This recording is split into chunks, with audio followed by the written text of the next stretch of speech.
The bitter wind howled across the snow-covered plains of Colorado as the transcontinental train cut through the darkness like a steel serpent. Genevieve Parker clutched her small leather-bound journal to her chest, her breath forming small clouds in the frigid compartment as she peered nervously at the door. The year was 1875, and she had made the gravest mistake of her 22 years by trusting the wrong man. "You'll regret crossing me, Miss Parker," came the low, menacing voice from the corridor outside her compartment. The door handle jiggled violently, the lock her only protection against Victor Holloway, the businessman whose corrupt land dealings she had uncovered during her time as a journalist for the Denver Chronicle. Genevieve backed toward the window, her heart pounding in her chest. The moonlight illuminated her fair features and auburn hair as she desperately searched for an escape. The train was speeding through the wilderness, miles from the nearest town. The cold winter air seeped through the cracks of the wooden compartment, and snow swirled beyond the glass. The lock finally gave way with a splintering crack, and Holloway's imposing figure filled the doorway. His expensive suit couldn't disguise the ruthlessness in his eyes. "Those documents you stole will fetch a pretty price," he growled, advancing toward her. "Hand them over, and perhaps I'll merely leave you at the next station rather than dealing with you more permanently." "These prove you swindled dozens of homesteaders," Genevieve replied, backing away until she felt the cold glass of the window against her back. "The law will have you hanged." Holloway lunged forward, his face contorted with rage. "No one will believe the word of a dead woman."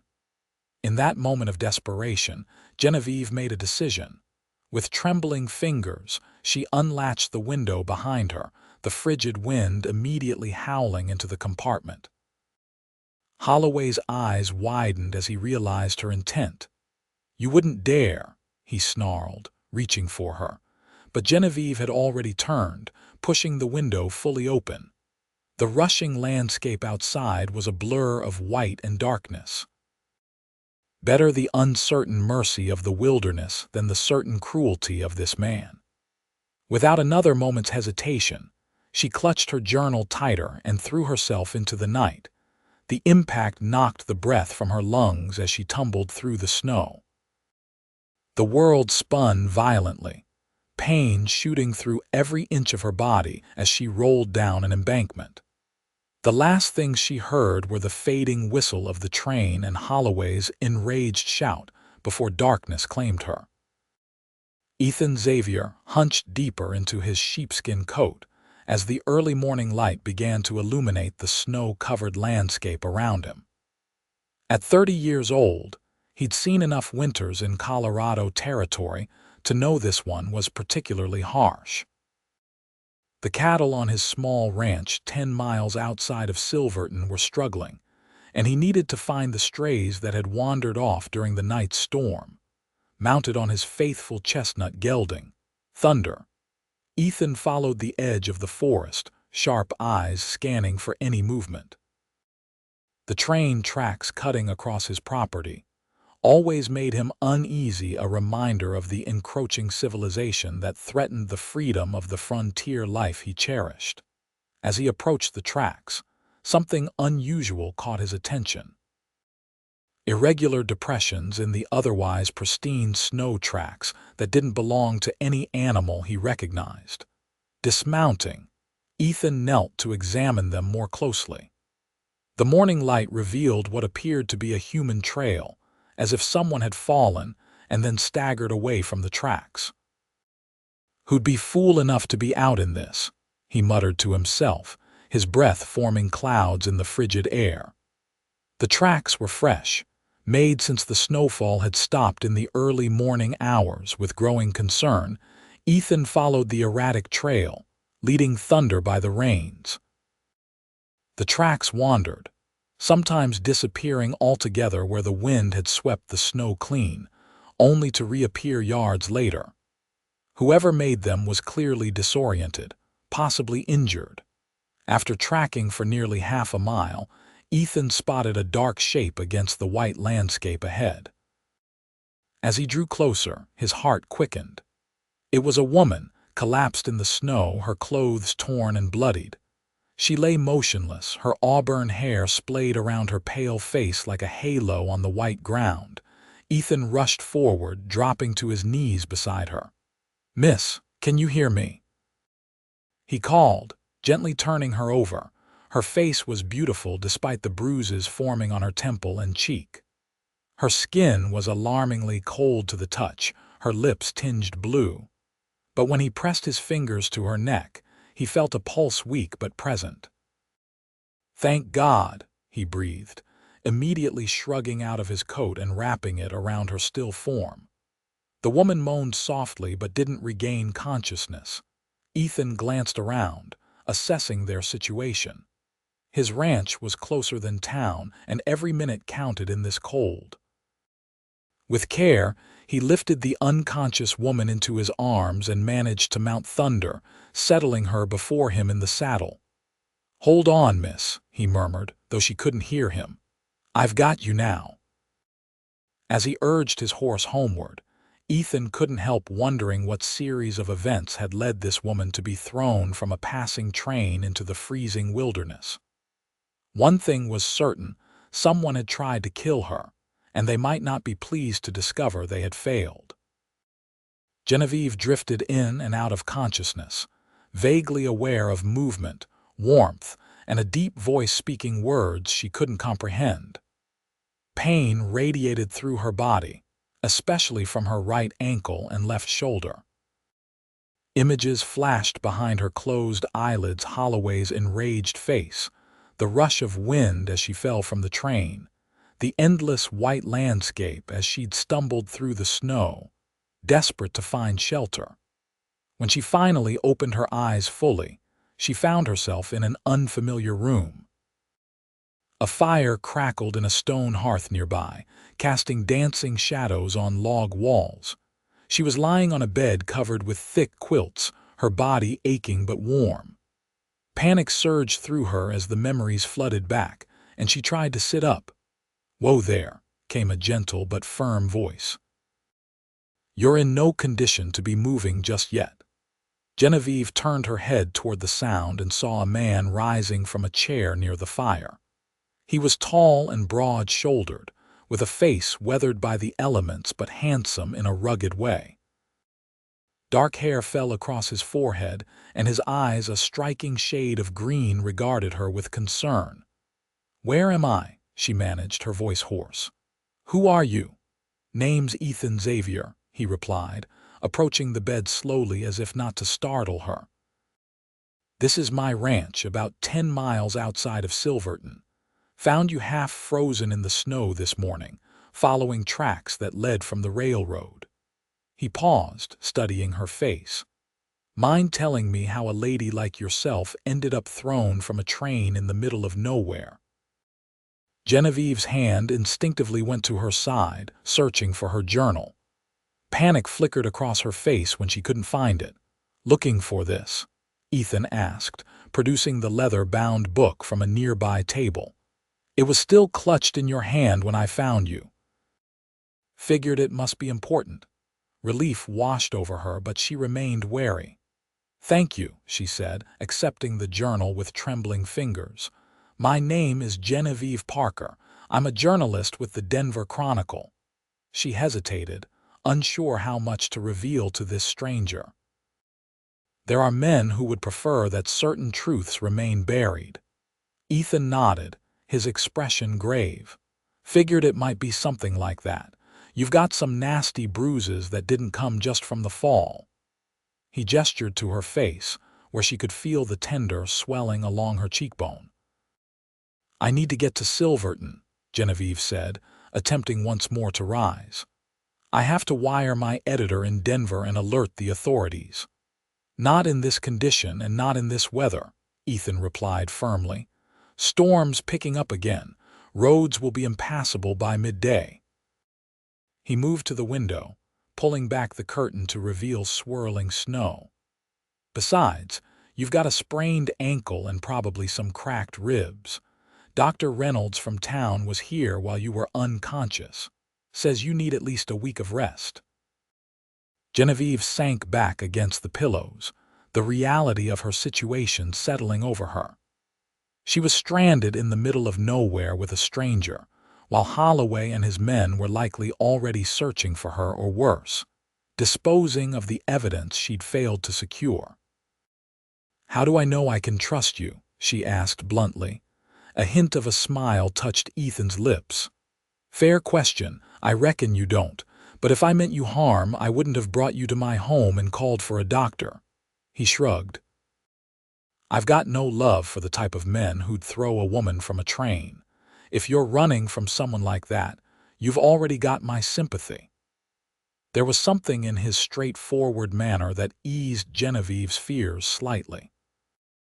She'd learned to read people in her years as a journalist, and while this cowboy was clearly guarded, there was no malice in his eyes. "I uncovered evidence of land fraud," she explained, deciding that partial honesty was her best course.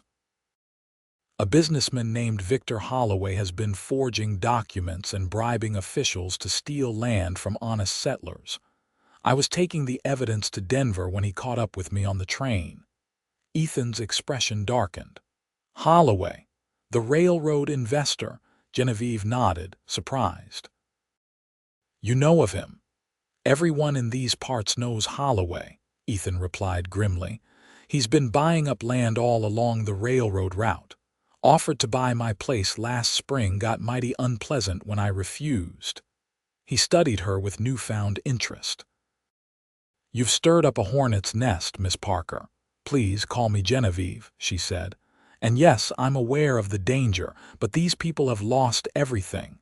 Families with children forced off land they rightfully owned." Her voice strengthened with conviction. "Someone has to speak for them." Ethan regarded her for a long moment, respect evident in his eyes. "Well, Genevieve, you're welcome to shelter here until you're well enough to travel. Holloway's men rarely venture this far from the main roads." He moved toward the door. "You should rest now. I'll bring you something to eat shortly." As he reached the doorway, Genevieve called after him. "Mr. Xavier," he turned back. "Ethan, please." "Ethan," she amended. "Thank you for saving my life." He nodded once, a small smile playing at the corners of his mouth. "Get some rest, Genevieve. You're safe here."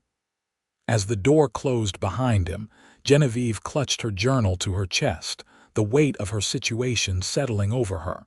She was alive against all odds, but for how long? And could she truly trust this solitary rancher with her life? She had little choice but to do so, at least until the storm passed. Outside her room, Ethan leaned against the wall, troubled by the turn of events. He'd built his life around solitude and simplicity, avoiding the complications that came with other people's problems. Yet something about Genevieve Parker, her courage, her determination, stirred something in him he'd thought long buried. He pushed away from the wall with a sigh. Whatever trouble she'd brought to his doorstep, he was now involved whether he liked it or not. The next few days passed in a blur for Genevieve as her body recovered from the trauma of her escape. True to his word, Ethan proved to be a considerate host, bringing her meals, checking on her injuries, and respecting her privacy.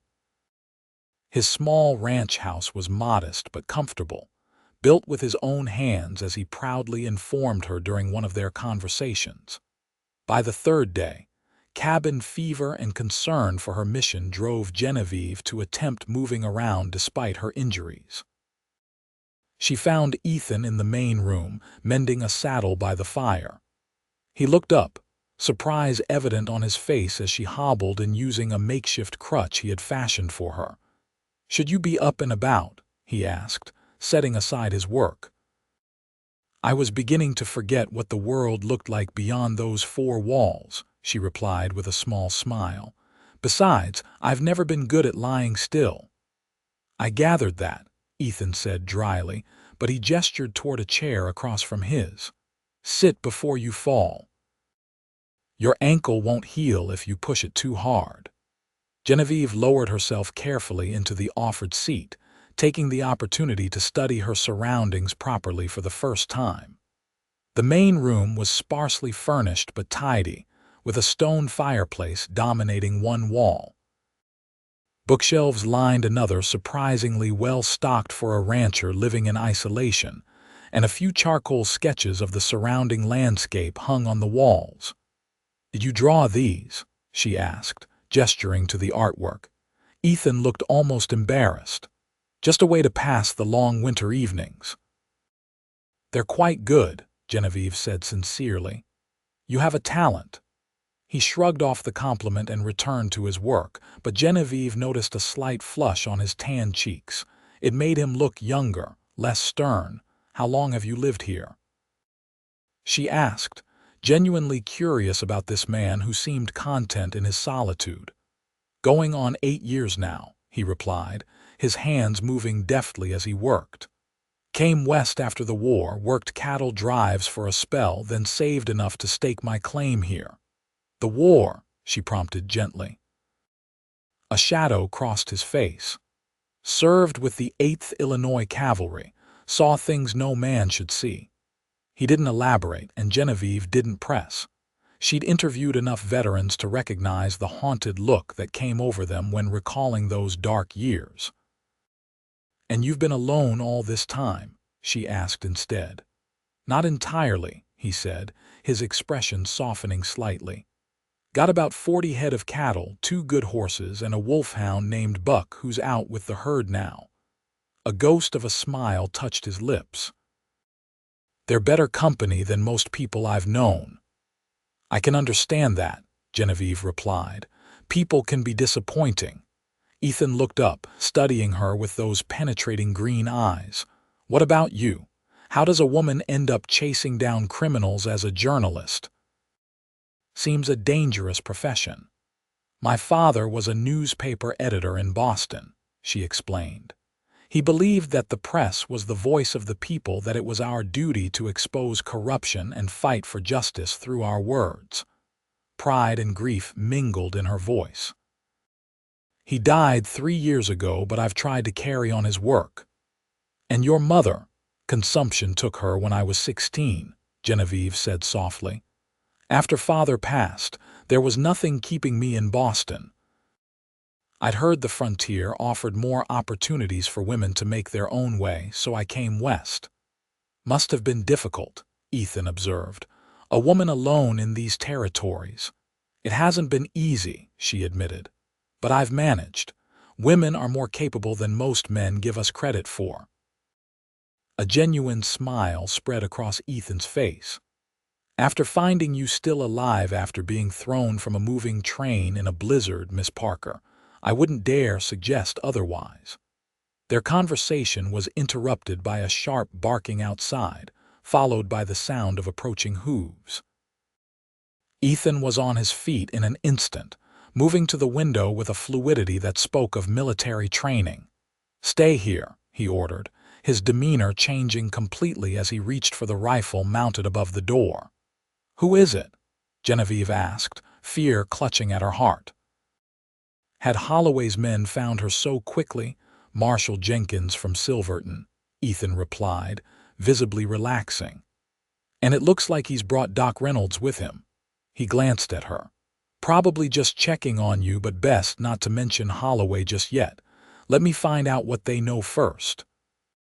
Genevieve nodded, understanding his caution. As Ethan went to greet the visitors, she smoothed down her borrowed clothes, a shirt and trousers that had belonged to Ethan's younger brother, who occasionally visited from Denver. He'd explained. They were too large for her frame, but cleaner and more practical than her torn and bloodied traveling dress. Voices drifted in from the porch, and moments later, Ethan re-entered, followed by 2 men. The first was elderly with kind eyes behind wire-rimmed spectacles, clearly the doctor. The second was tall and stern-faced, with a silver star pinned to his chest. "Miss Parker," Ethan said formally, This is Doc Reynolds, whom you've already met, though you might not remember, and Marshal Thomas Jenkins from Silverton." "Madam," the marshal said, removing his hat. "Good to see you awake. Doc here was worried about that knock to your head." "I'm feeling much better, thank you," Genevieve replied cautiously. "Mr. Xavier has been most attentive."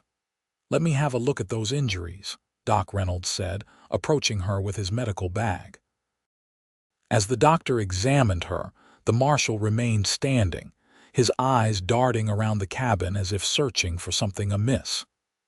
"We've had reports of some unusual activity along the railroad," he finally said. "Train conductor telegraphed that they might have had a passenger go missing between Denver and Durango 3 nights back." Genevieve kept her expression neutral as the doctor checked her pupils. "Is that so? Mighty coincidence, finding you injured near those same tracks," the marshal continued. "Mind telling me what happened?" Before Genevieve could formulate a response, Ethan stepped in smoothly. "Miss Parker is my cousin from Denver," he said, the lie rolling easily off his tongue. "She was visiting for the holidays but got caught in the storm while we were riding. Horse spooked, threw her badly. I've been meaning to come to town to send a wire to her employer, but the weather hasn't cooperated." Genevieve maintained her composure, though inwardly she was startled by Ethan's quick thinking. The marshal's eyes narrowed slightly. "That right, miss?" "Yes," she confirmed, meeting his gaze steadily. "I'm afraid I've imposed terribly on my cousin's hospitality. My own foolishness, insisting on seeing the ranch despite the weather warnings." The marshal studied her for a long moment, then turned his attention back to Ethan. "Funny, Xavier. Don't recall you ever mentioning family in Denver before." "Never had cause to," Ethan replied evenly. "We're not particularly close." "Her ankle is healing nicely," Doc Reynolds interrupted, seemingly oblivious to the tension in the room. "Ribs will take longer, but there's no sign of infection." "You've done well caring for her, Xavier." "Just common sense," Ethan said with a shrug. "Well, if you're sure everything's in order," the marshal said, still sounding unconvinced. "Though I should mention, there's been men asking questions in town, city types, looking for a woman matching Miss Parker's description." His hand rested meaningfully on his gun belt. "Said she might be in some kind of trouble." Genevieve felt her heart rate quicken, but she maintained her composure. "How strange," she managed, "isn't it?" The marshal agreed, his eyes never leaving her face. "If you do remember anything about that missing passenger, you'll let me know right away, won't you, Xavier?" "Of course, Marshal," Ethan replied solemnly. "I'm always happy to assist the law." After a few more minutes of uncomfortable small talk and medical instructions from the doctor, the two men took their leave. Ethan escorted them out, and Genevieve could hear their muffled conversation on the porch. When he returned, his expression was grave. "Holloway's men are in Silverton," he said without preamble. 3 of them arrived yesterday, flashing money around and asking questions. They told the marshal you're wanted for theft." "Theft!" Genevieve exclaimed indignantly. "They're the thieves, not me." "Marshal Jenkins doesn't know which way to jump yet," Ethan continued. "He's suspicious, but he's waiting to see which side offers the better advantage." His mouth twisted with disgust. "Jenkins has always been for sale to the highest bidder." "Then we can't trust him," Genevieve concluded, her mind racing. "How long before Holloway's men connect me to you?" "Not long, I'd wager," Ethan replied grimly. "Someone in town is bound to mention the injured woman staying at Xavier's ranch. We've got a day, maybe 2, before they come looking." "I need to leave," Genevieve said decisively. "I've put you in enough danger already." Ethan shook his head firmly. "You can barely walk, and there's another storm coming. You wouldn't make it 5 miles. He paced the length of the room, thinking. Besides, running now would just confirm their suspicions. What choice do we have? A determined look settled over Ethan's features. We need to get those documents of yours somewhere safe, then worry about clearing your name. He stopped pacing and faced her directly. How solid is your evidence against Holloway? Irrefutable, Genevieve replied without hesitation. I have forged deeds with his handwriting, receipts for bribes paid to officials, and sworn testimonies from farmers who were forced off their land. She tapped her journal. The most damning evidence is coded in here: names, dates, amounts, but I also had physical documents. Her expression fell. They were in my valise on the train. Holloway probably has them now. Ethan considered this. What about your editor in Denver? Would he back your story? Samuel would support me completely, Genevieve confirmed. He's been investigating Holloway for months. That's why he sent me to gather the testimonies from affected homesteaders. Then that's our plan, Ethan decided. We need to get a message to your editor, have him raise a public outcry before Holloway can silence you. The more people who know about the corruption, the harder it will be for them to make you disappear. He paused, looking troubled. But we can't use the telegraph in Silverton. Word would get back to Holloway's men immediately. What about another town? Genevieve suggested. There's a settlement called Cedar Creek about 20 miles north, Ethan said thoughtfully. Small place, but they've got telegraph service to Denver. Not a place Holloway's men would think to watch. He glanced outside at the gathering clouds. We'd need to wait for this weather to break, though. We don't have time to wait, Genevieve protested. Every day gives Holloway more opportunity to cover his tracks. Ethan's eyes met hers, and she saw in them a determination that matched her own. Then we'll make time. Those men want to silence you permanently, Genevieve. I won't let that happen. The simple declaration, spoken without flourish or exaggeration, stirred something unexpected in Genevieve's chest. In her years as a journalist, she'd learned to rely solely on herself, to never expect protection or assistance, especially from men who often resented her presence in what they considered their domain. Yet here was this solitary rancher, risking his safety and livelihood for a cause that wasn't his, for a woman he barely knew. "Why are you helping me?" she asked softly. "You could have handed me over to the marshal, washed your hands of the whole affair." Ethan was quiet for a long moment, as if the question had caught him off guard. 8 years ago, I came west to escape memories of war, he finally said. Thought if I kept to myself, built something with my own hands, I could forget the things I'd seen, the injustices I'd witnessed and sometimes participated in. His eyes held a faraway look. But you can't run from the truth forever, no matter how deep in the mountains you hide. He met her gaze directly. What Holloway's doing stealing land from people who have put everything they have into making a home here, it's another kind of war. And this time, I won't stand by and let it happen. A rueful smile touched his lips. Besides, I've never much cared for bullies who prey on those weaker than themselves. Genevieve studied him, seeing beyond the gruff exterior to the principled man beneath. You're a good man, Ethan Xavier. He looked almost embarrassed by her assessment. Don't go spreading that around. I've cultivated a reputation as a disagreeable hermit, and I'd like to keep it that way. His tone was light, but she sensed the truth behind the joke. This was a man who had deliberately distanced himself from others, perhaps to avoid more pain. Your secret is safe with me, she promised with a small smile. The moment stretched between them, something unspoken passing in the silence before Ethan cleared his throat and turned away. You should rest while you can. Tomorrow we start making plans.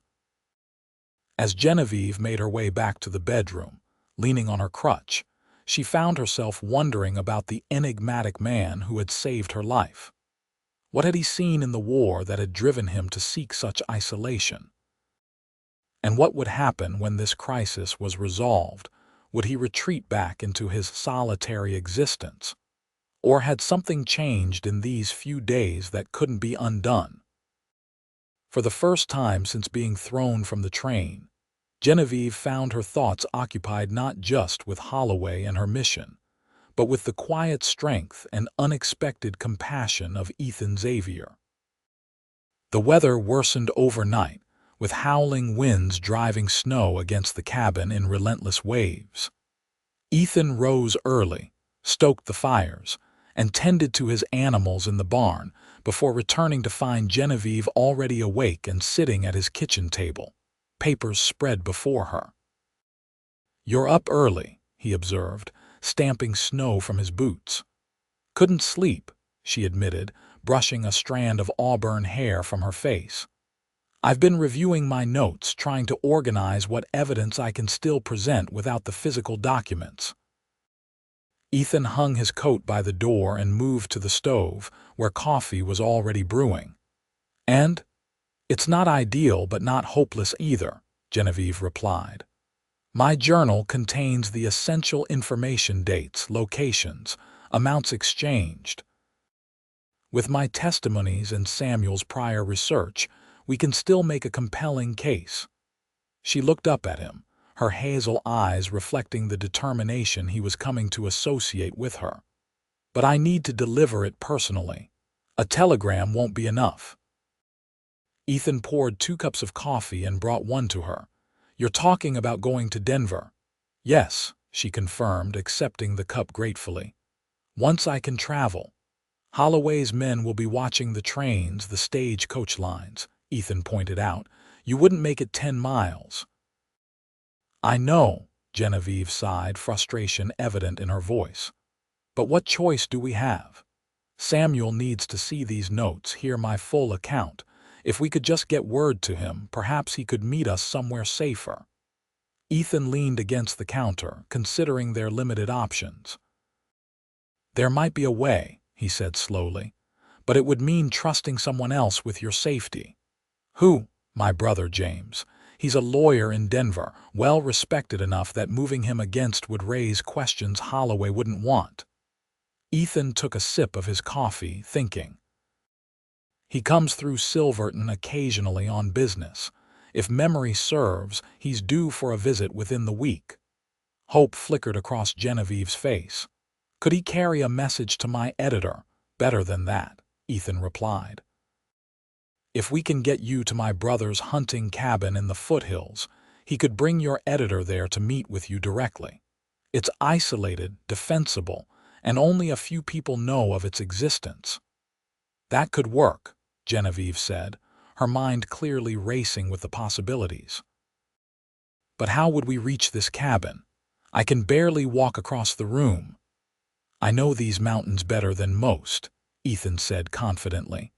"There are trails the railroad men and Holloway's thugs wouldn't know to watch. Once this storm breaks, we can make the journey by horseback. It's rough country but passable if you know the way." Genevieve studied him, a mixture of gratitude and concern in her expression. "You've already risked enough for me, Ethan. I can't ask you to put yourself in further danger." "You didn't ask," he pointed out. "I offered." "Why?" She pressed, her gaze intent. "This isn't your fight." Ethan met her eyes steadily. "Maybe it should be. Men like Holloway have been pushing good people around too long, taking whatever they want because they have money and connections." His jaw tightened. "I came west looking for freedom. But what's the point of freedom if it only exists for those with power?"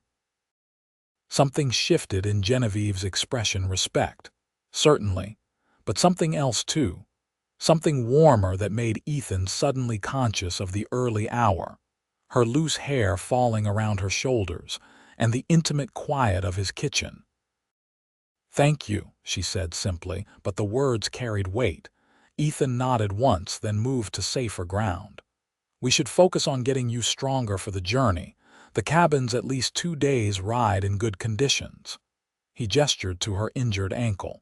"How's it feeling today?" "Better," she replied, flexing it cautiously. "Still painful, but I can put some weight on it now." "Good. We'll start with short walks today, build your strength. He glanced toward the window where the storm continued unabated. Not that we'll be going anywhere until this passes. The storm lasted 3 days, during which Ethan and Genevieve settled into an unexpected routine. Mornings were spent with Ethan tending to ranch duties, while Genevieve strengthened her injured ankle through increasingly longer walks around the cabin. Afternoons found them planning their journey, poring over Ethan's hand-drawn maps of the region, and discussing strategies for avoiding detection. Evenings stretched long before the fire, where conversation flowed more freely than either had anticipated. Ethan found himself sharing stories of his time in the war, tales he had never told another soul.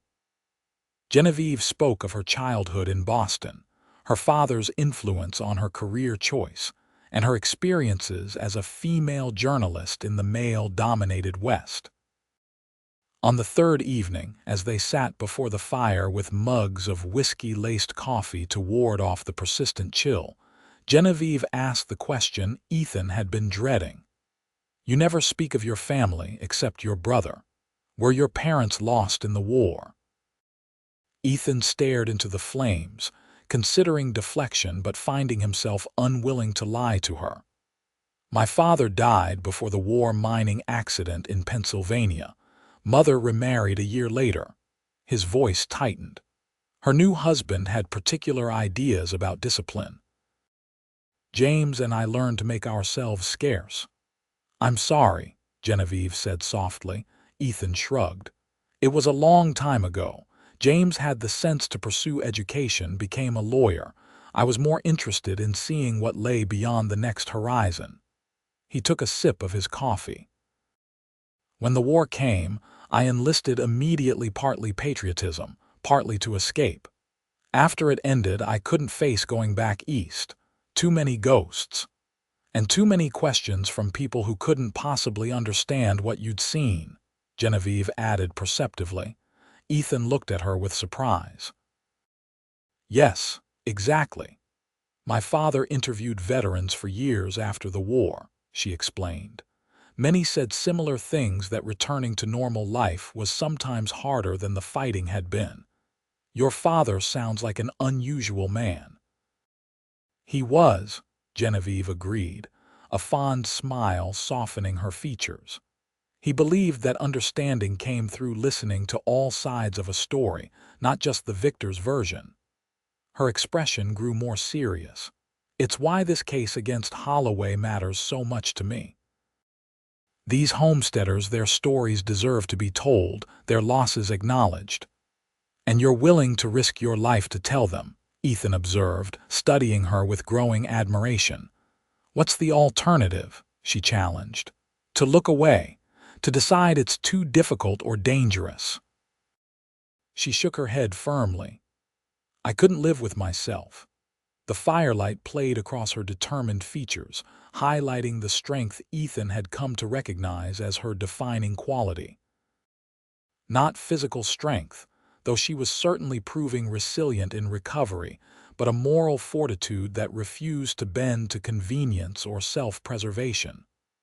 "I think I understand now," he said quietly. "Understand what?" "Why you jumped from that train," Ethan replied. "It wasn't just fear of Holloway, it was knowing you couldn't live with yourself if you surrendered the truth you'd fought to uncover." Genevieve looked momentarily startled by his insight, then nodded slowly. "I suppose you're right, though in the moment, I was certainly terrified enough." "Courage isn't the absence of fear," Ethan said, echoing words his captain had spoken before a particularly bloody engagement during the war. "It's action in the face of it."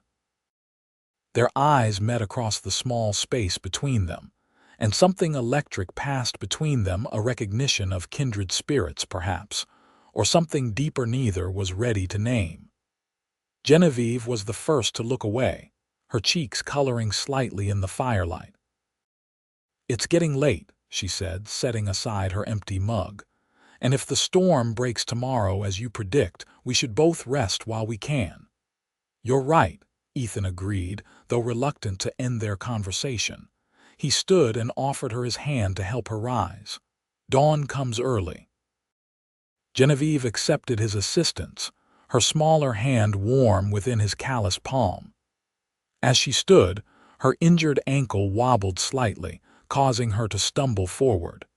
Ethan caught her instinctively, his hand steadying her waist as her palms came to rest against his chest.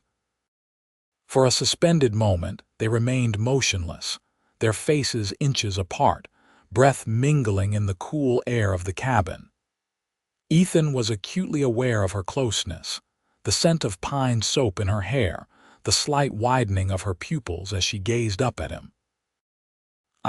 She began, her voice barely above a whisper.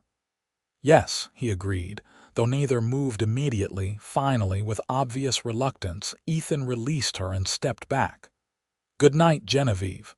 Good night, Ethan, she replied, her voice steadier than she looked. And thank you, again, for everything. As she disappeared into the bedroom, Ethan remained by the fire, troubled by the unexpected feelings this woman had awakened in him. After years of self-imposed isolation, he had grown comfortable with solitude, convinced that the quiet simplicity of ranch life was all he needed or wanted. Now, in less than a week, Genevieve Parker had disrupted that certainty with her courage, her conviction, and her disarming ability to see beyond the barriers he had carefully constructed. Outside, the howling of the wind began to diminish, signaling the storm's passing. By morning, they would begin their dangerous journey through the mountains, facing threats both natural and man-made. Ethan knew he should be focused entirely on the practical challenges ahead. Yet he found his thoughts continually returning to the woman sleeping under his roof, and to the uncomfortable realization that her eventual departure would leave his carefully ordered life feeling emptier than before. Dawn broke clear and cold, the storm having blown itself out during the night. Ethan rose before first light, prepared supplies for their journey, and was saddling the horses when Genevieve emerged from the cabin. She had changed back into her own clothes, now cleaned and mended as best as possible, with Ethan's spare coat draped over her shoulders. "Will this weather hold?" she asked, looking up at the crystalline sky. "For a couple of days, I think," Ethan replied, tightening the cinch on Thunder's saddle. "Long enough to reach the cabin if we make good time." He gestured to the smaller bay mare beside his gelding. "Rose is gentle but sure-footed. She'll serve you well on the mountain trails." Genevieve approached the mare cautiously. "I should warn you, I'm not much of a rider. Boston doesn't offer many opportunities for horsemanship." "You'll manage," Ethan said confidently. "Rose knows the way even if you don't." He handed her a pair of leather gloves. "These were my mother's. They might be a bit large, but they'll protect your hands from the cold." The simple gesture clearly touched Genevieve, who accepted the gloves with a grateful smile. "You've thought of everything." "Not everything," Ethan admitted. "There's a lot that could go wrong. If we're spotted leaving, if Holloway's men have expanded their search, if the weather turns again." He trailed off, not wanting to dwell on the dangers. "We'll face those challenges as they come," Genevieve said firmly. "Right now, we have a clear morning and 2 good horses. That's enough to start with." Ethan nodded, appreciating her pragmatism. He helped her mount, noting with approval that she was moving with less pain than previous days.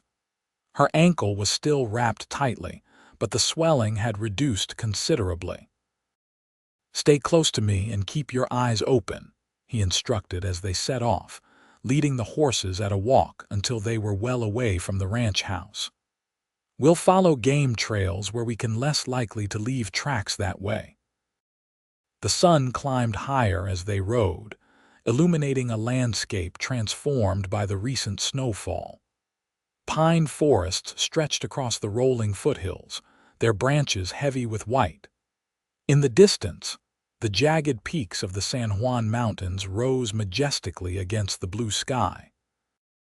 Under different circumstances, Ethan might have found the scene peaceful, even beautiful. Today, however, every shadow held potential danger, every sound a possible threat. They traveled in watchful silence for several hours, Ethan frequently stopping to listen and scan their surroundings. By midday, they had climbed higher into the foothills, the trail narrowing as it wound through dense forest. When they reached a small clearing beside a half-frozen stream, Ethan signaled for a rest. "How are you holding up?" he asked as he helped Genevieve dismount. "Better than I expected," she replied, though he could see the fatigue in her face. "The scenery certainly helps distract from the discomfort." Ethan nodded in agreement. "This country has a way of making a person's troubles seem smaller." He retrieved a bundle of food from his saddlebag. "We should eat while we can. After this, the trail gets steeper." They settled on a fallen log, sharing jerky, hard cheese, and biscuits left over from breakfast. The cold air was invigorating, their breath forming small clouds with each exhale. "Have you always lived alone?" Genevieve asked suddenly, breaking the companionable silence. "Besides your brother's visits, I mean." Ethan considered the question. "Mostly. Had a ranch hand for the first few years, old Army friend who needed work. He moved on to California eventually." He took a drink from his canteen. "Prefer it this way, generally speaking. Fewer complications." "Doesn't it get lonely?" she pressed. "Sometimes," he admitted, surprising himself with his candor. "Winter nights especially. But loneliness seems a fair price for peace." Genevieve studied him thoughtfully. "Is that what you've found here? Peace?" The question struck closer to home than Ethan was comfortable with. Had he found peace in his mountain solitude or merely escape? Before he could formulate a response, a distant sound caught his attention, the unmistakable crack of a rifle shot echoing through the valley below. Instantly alert, Ethan was on his feet, motioning for Genevieve to stay low. "Someone's hunting," he murmured, though they both knew hunting season was months past. "Holloway's men," Genevieve whispered, fear evident in her voice. "Possibly," Ethan replied grimly. "Or locals after winter meat. Either way, we can't risk being seen." He quickly gathered their supplies. "We need to move. Stay high on the ridgeline where we're harder to spot." They remounted hastily, Ethan leading them deeper into the forest, away from the open clearing. The trail grew increasingly difficult, forcing them to dismount and lead the horses through particularly steep sections. Genevieve winced with each step, but made no complaint. As afternoon waned toward evening, the temperature dropped sharply. Clouds began gathering on the western horizon, suggesting the clear weather might not last as long as Ethan had hoped.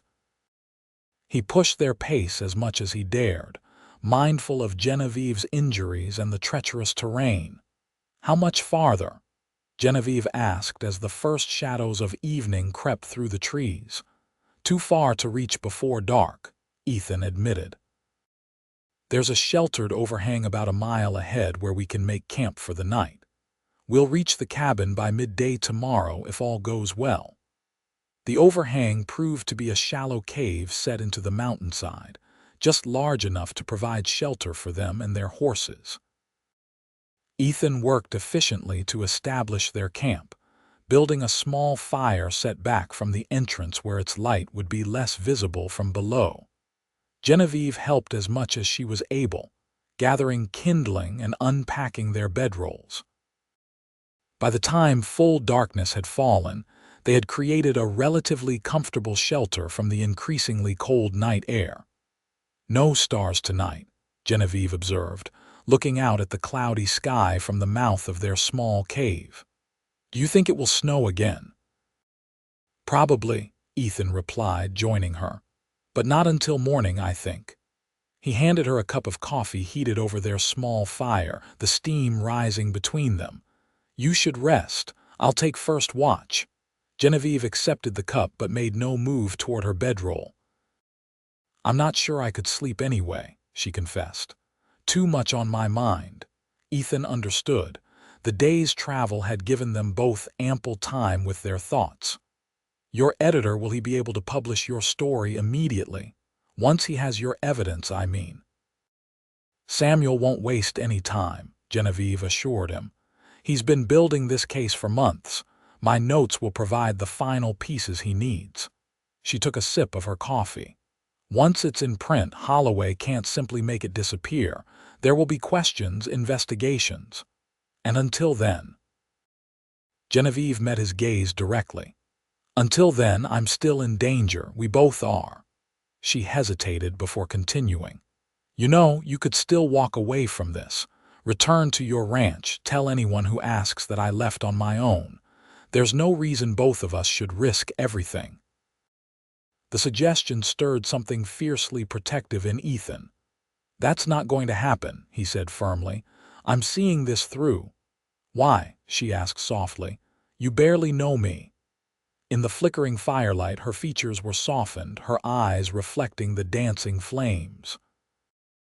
Ethan found himself unable to look away, the answer to her question suddenly clear in his mind, though he wasn't ready to speak it aloud. "I know enough," he said instead. "I know you're fighting for what's right, regardless of the cost to yourself.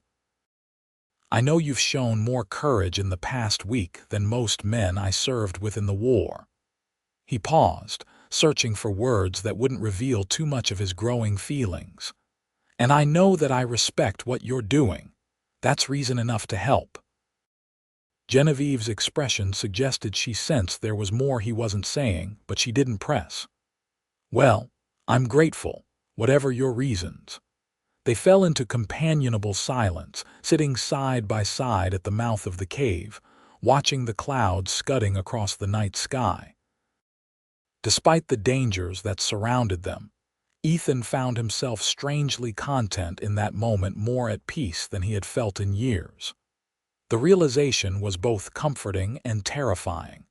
Eventually, Genevieve's exhaustion caught up with her. She retreated to her bedroll with a quiet goodnight, leaving Ethan alone with his thoughts and the vast wilderness spread below them. As he maintained his vigilant watch, he couldn't help wondering what would happen when this adventure ended. Would she return to her life in Denver, and he to his solitary existence?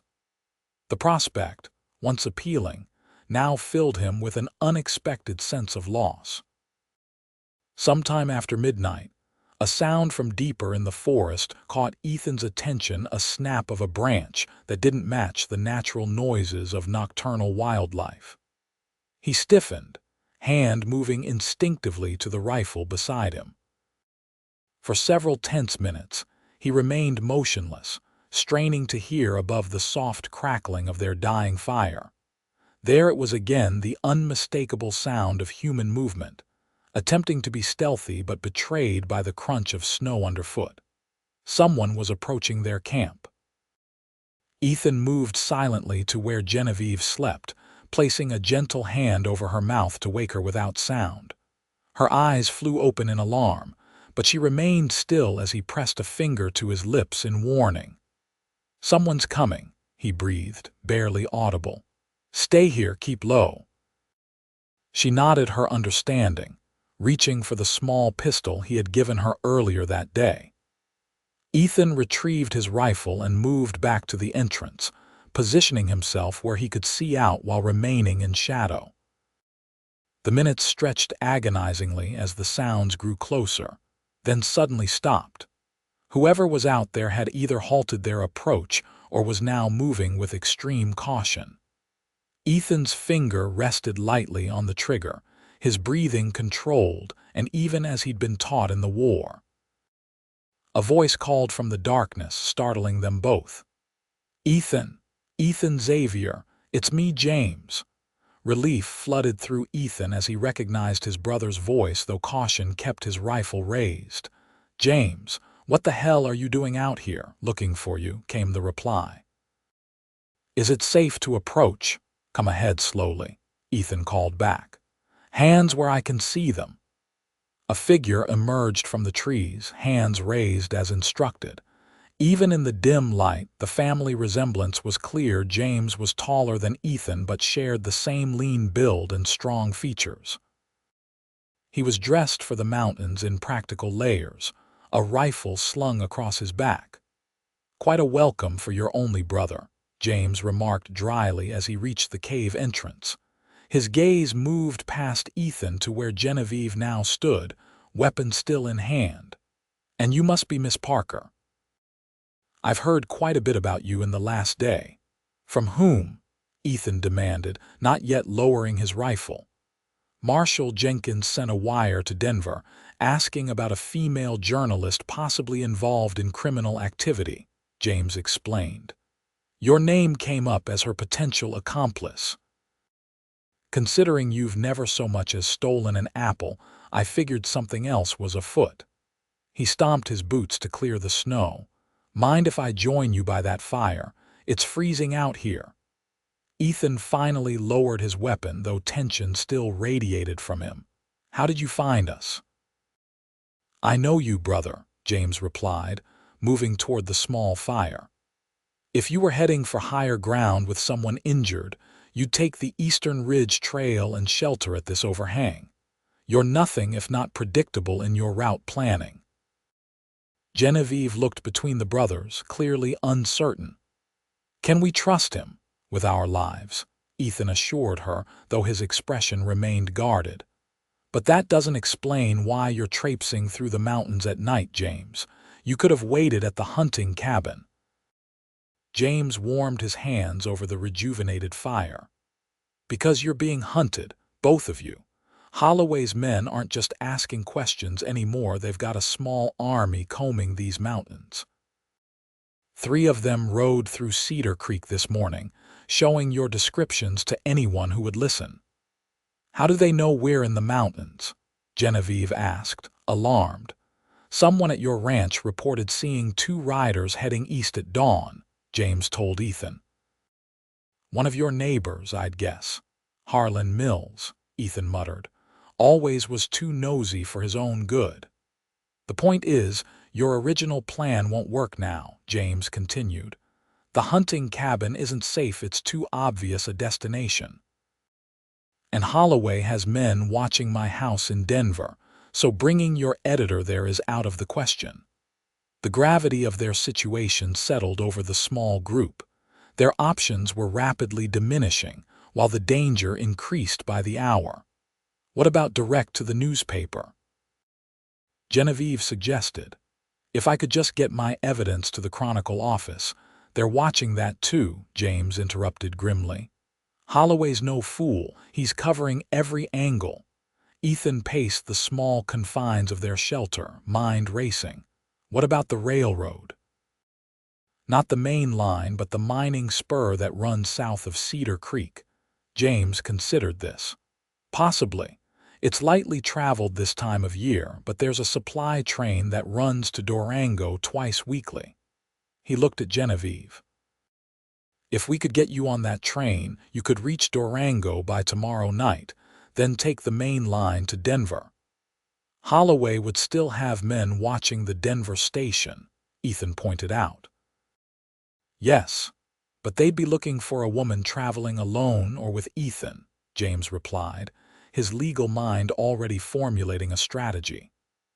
"What if she arrived as Mrs. James Xavier, prominent lawyer's wife, returning from visiting family, complete with appropriate documentation and my personal escort?"